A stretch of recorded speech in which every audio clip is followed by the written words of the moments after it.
नमस्कार मित्रों, मैं अमित मिश्रा स्वागत करता हूं आपका अपने YouTube चैनल S4A में। और आज मैं आपके साथ एक नए टॉपिक पे चर्चा करने जा रहा हूं। मित्रों, हमने पिछले टॉपिक में संघीय संसद की शुरुआत किया था। लोकतंत्र के एक महत्वपूर्ण स्तंभ लेजिस्लेचर के बारे में चर्चा करना शुरुआत किया था और उसी क्रम में हमने लेजिस्लेचर के दो पार्ट, राष्ट्रपति और राज्यसभा, हम जानते हैं कि संघीय संसद जो है उसका निर्माण तीन मुख्य अंगों से मिलकर होता है, राष्ट्रपति, राज्यसभा और लोकसभा। तो पिछले लेक्चरों में हमने राष्ट्रपति और राज्यसभा के बारे में चर्चा कर लिया था। संसद से संबंधित जो अन्य महत्वपूर्ण अंग, मैं कहूं सबसे महत्वपूर्ण अंग लोकसभा है, उसके बारे में आज हम चर्चा करने जा रहे हैं। तो लोकसभा, जिसे लोकप्रिय सदन या जनता का सदन या निम्न सदन भी कहते हैं। लोकप्रिय सदन या जनता का सदन कहने के पीछे रीजन क्या है? रीजन ये है क्योंकि लोकसभा के जो प्रतिनिधि होते हैं, लोकसभा के जो सदस्य होते हैं, वो सीधे जनता द्वारा चुन के आते हैं। जनता के बीच में अपनी बातों को रखते हैं, अपने विचारों को रखते हैं, अपने विचारधारा को रखते हैं और उसके आधार पे जनता उनको वोट करती है। तो इसलिए इस सदन को, क्योंकि सीधे यह सदन जनता के संपर्क में रहता है, जनता के टच में रहता है, इस सदन के जो सदस्य होते हैं, इसलिए इस सदन को लोकप्रिय सदन भी कहते हैं। आज हम इसके बारे में जब चर्चा करेंगे तो आज की इस चर्चा में लोकसभा के बारे में, जिन चीजों के बारे में आज हम चर्चा करेंगे लोकसभा का चर्चा करते समय, सबसे पहले इसके कंपोजिशन के बारे में, इसका गठन किस तरीके से बनता है, कितने मेंबर होंगे, किस स्टेट से कितनी सीटें होंगी, रिजर्वेशन वगैरह, इन सब के बारे में चर्चा करेंगे। निर्वाचन कैसे होता है लोकसभा के मेंबर्स का और उनकी योग्यता क्या है, इसके बारे में चर्चा करेंगे आपके साथ। लोकसभा की जो कार्रवाई है उसको चालू करने के लिए जो कोरम होता है, कितने कम से कम मेंबर उस समय प्रेजेंट होने चाहिए, उसके बारे में चर्चा करेंगे, गणपूर्ति जिसको कहते हैं। फिर लोकसभा के जो अधिकारी हैं, लोकसभा अध्यक्ष या उपाध्यक्ष, इनके बारे में, और लोकसभा का कार्य क्या है, उन कार्यों के बारे में चर्चा करेंगे। कार्यों को तीन भाग में बांट देंगे, विधायी कार्य, निर्वाचक मंडल के रूप में कार्य करना और अन्य कार्य। तो आइए सबसे पहले शुरुआत करते हैं कंपोजिशन इसका गठन या इसकी संरचना कैसी है।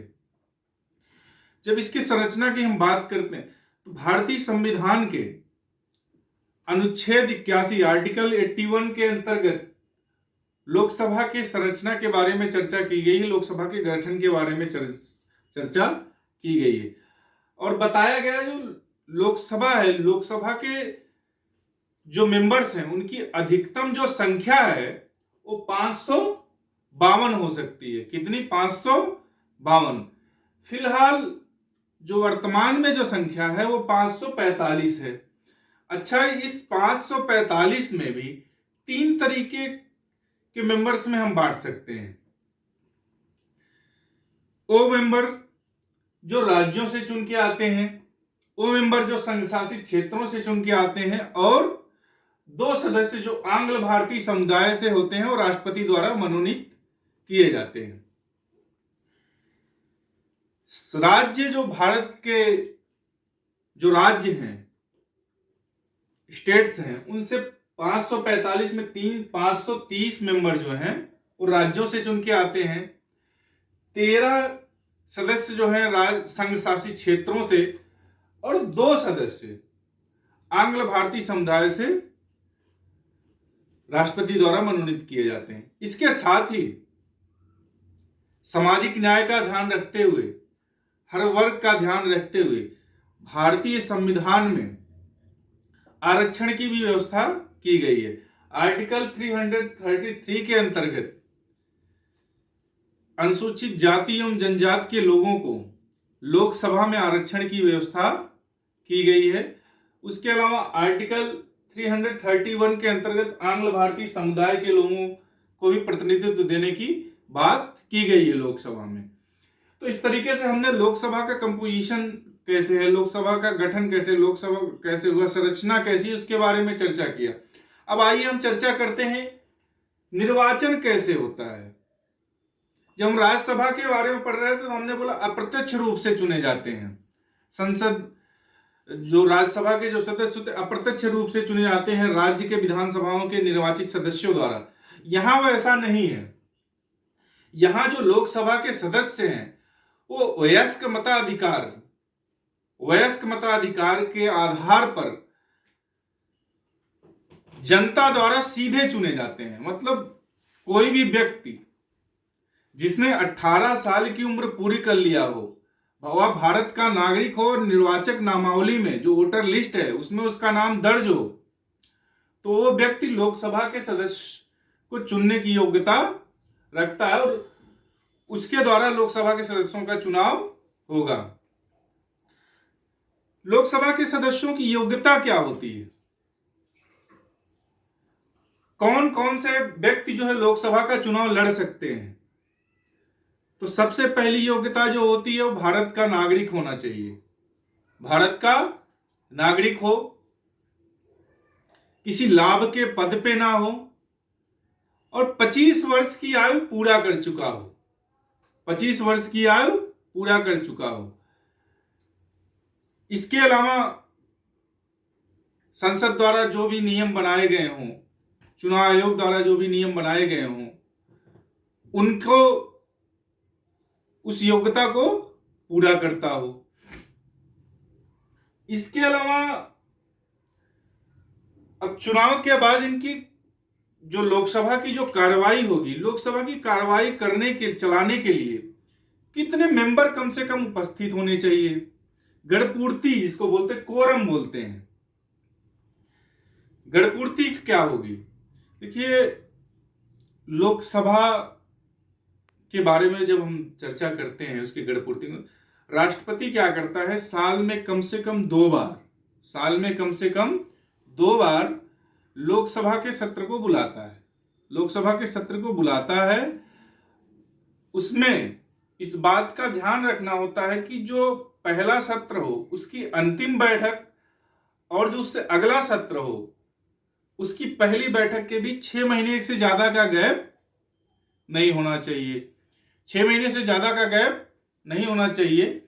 इसके अलावा लोकसभा की कार्रवाई को चलाने के लिए कम से कम उसके सदस्यों का 1/10 1/10 कम से कम 10वां हिस्सा जो हो के सदस्य कम से कम उपस्थित होने चाहिए। अब बात आती है कि लोकसभा की जो कार्रवाई होगी उस कार्रवाई को संचालित कौन करेगा, उसकी अध्यक्षता कौन करेगा,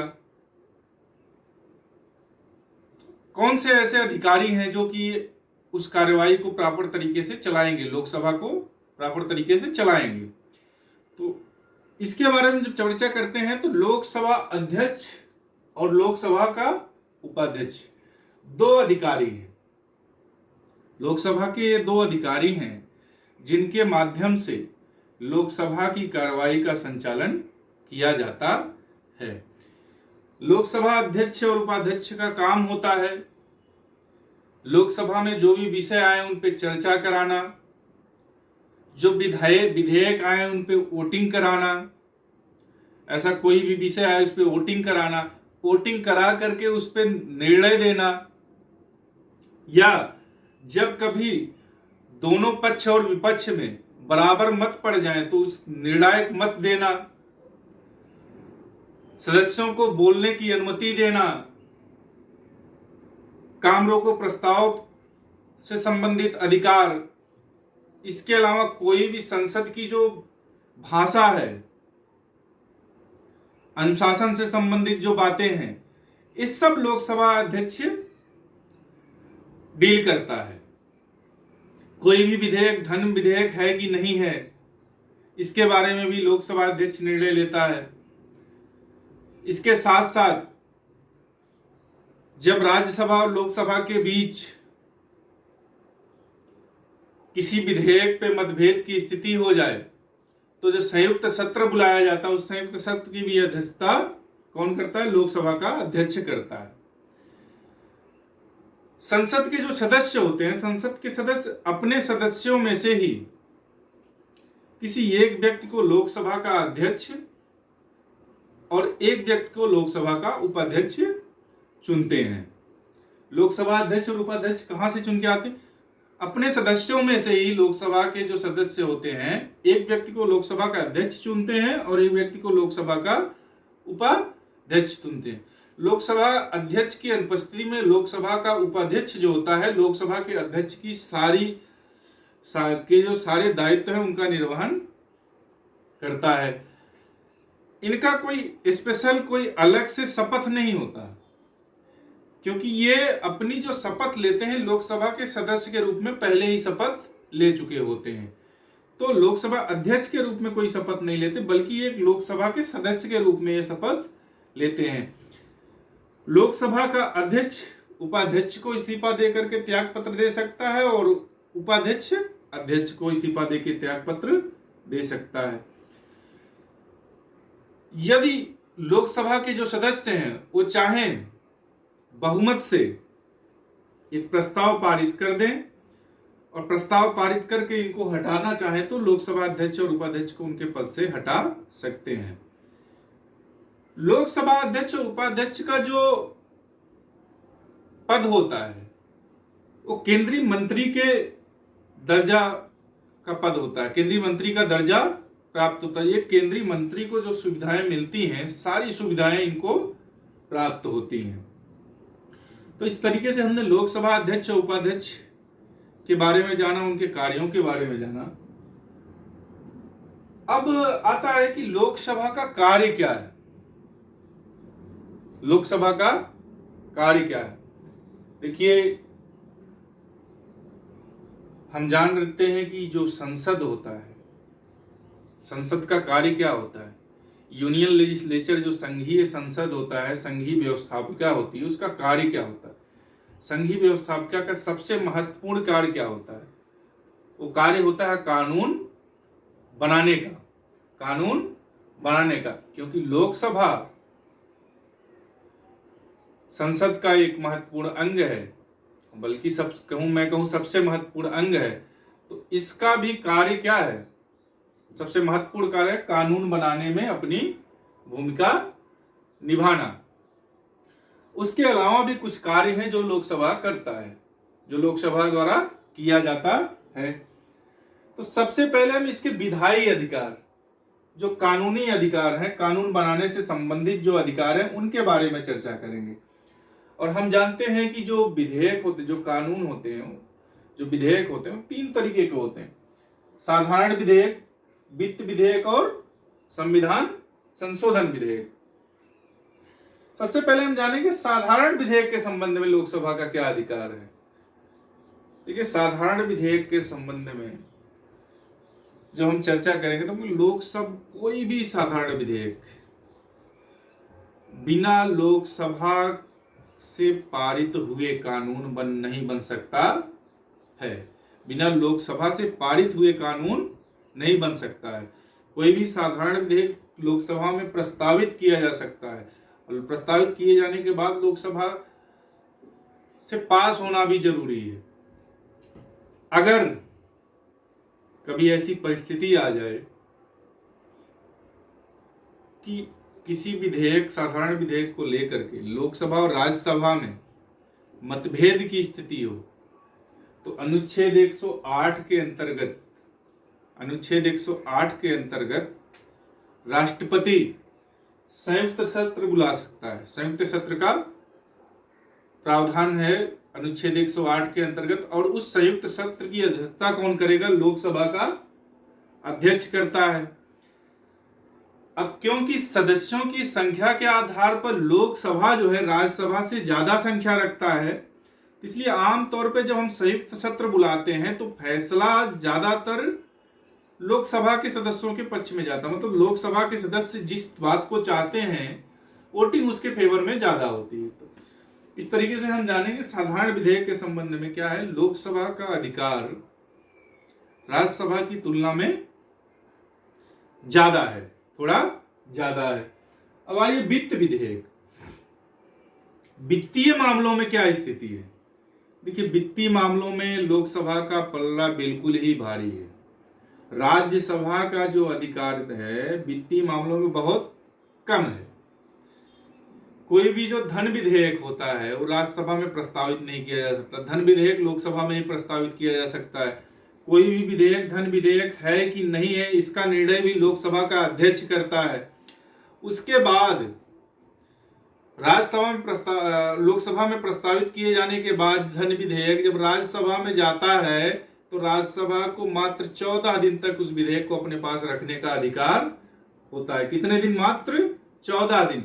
और 14 दिन के बाद अगर राज्यसभा उस विधेयक को पास करके लोकसभा के पास नहीं भेज देता तो वो विधेयक ऑटोमेटिक पास समझा जाता है। वो विधेयक ऑटोमेटिक पास समझा जाता है कि वो दोनों सदनों से वो विधेयक पारित हो गया है।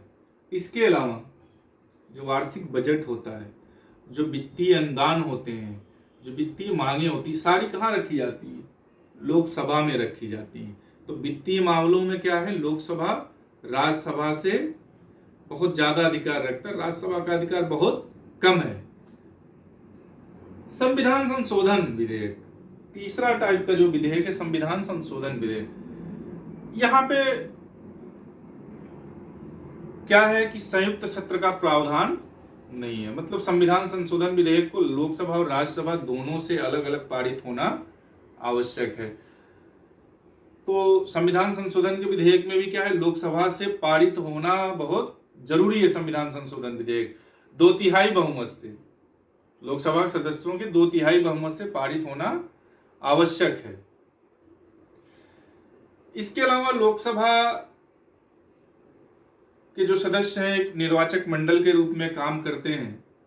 राष्ट्रपति का जो चुनाव होता है, उपराष्ट्रपति का जो चुनाव होता है, उस चुनाव में लोकसभा के जो सदस्य होते हैं वो वोटिंग करते हैं। लोकसभा के जो सदस्य होते हैं राष्ट्रपति और उपराष्ट्रपति के चुनाव में अपने मताधिकार का प्रयोग करते हैं। कुछ और कार्य हैं जो कि लोकसभा करता है, लोकसभा द्वारा किया जाता है। उनमें राष्ट्रपति पे महाभियोग लाना, महाभियोग में वोटिंग करना। यदि राज्यसभा उपराष्ट्रपति के संदर्भ में है कि राज्यसभा अगर बहुमत से कोई प्रस्ताव पारित कर दे उपराष्ट्रपति को हटाने के लिए और लोकसभा उस पर सहमति जता दे, राज्यसभा द्वारा बहुमत से प्रस्ताव पारित कर दिया जाए उपराष्ट्रपति को हटाने के लिए और लोकसभा उस पर सहमति दे दे, राज्यसभा द्वारा एक प्रस्ताव पारित कर दिया जाए उपराष्ट्रपति को हटाने से संबंधित जो प्रस्ताव है वो राज्यसभा में ही लाया जाता है। राज्यसभा में प्रस्ताव लाया जाए और पारित कर दिया जाए और लोकसभा उस पर अपनी सहमति जता दे तो राष्ट्रपति को पद से अपने इस्तीफा देना पड़ेगा।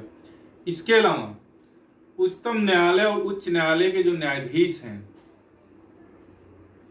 वो अपने कार्यों के, अपने दायित्वों के निर्वहन में अगर कहीं कोई गड़बड़ी करते हैं या कहीं दोषी पाए जाते हैं तो उनको भी उनके पद से हटाने से संबंधित जो प्रस्ताव है उस पर चर्चा करना, उस पर मतदान करना, मतदान करके राज्यसभा के साथ वोटिंग करके उनको हटाने का भी कार्य लोकसभा द्वारा किया जाता है। इसके अलावा लोकसभा जो है जनता की शिकायतों को भी सामने ले आता है, क्योंकि लोकसभा के जो सदस्य होते हैं वो डायरेक्ट जनता द्वारा चुन के आते हैं, तो उनके सदस्यों को जनता की जो परेशानी होती है वो पता होती है। तो संसद के सदन में, लोकसभा में वो जनता की समस्याओं को उठाते हैं। इसके अलावा आपातकाल के समय जब राष्ट्रपति द्वारा आपात की घोषणा कर दी जाती है तो आपात की घोषणा करने के बाद 1 महीने के अंदर संसद से सहमति लेना जरूरी होता है उस घोषणा पर, अदरवाइज वो घोषणा समाप्त समझी जाएगी 1 महीने बाद अपने आप। तो इस तरीके से हमने लोकसभा से संबंधित जितने भी महत्वपूर्ण फैक्ट थे जिन पे सवाल बन सकता है, हमने चर्चा किया। आगे आपके साथ एक नए टॉपिक पे चर्चा करेंगे। अगर आज आपको ये टॉपिक पसंद आया हो तो प्लीज़ हमारे चैनल को लाइक, शेयर और सब्सक्राइब जरूर करें। धन्यवाद।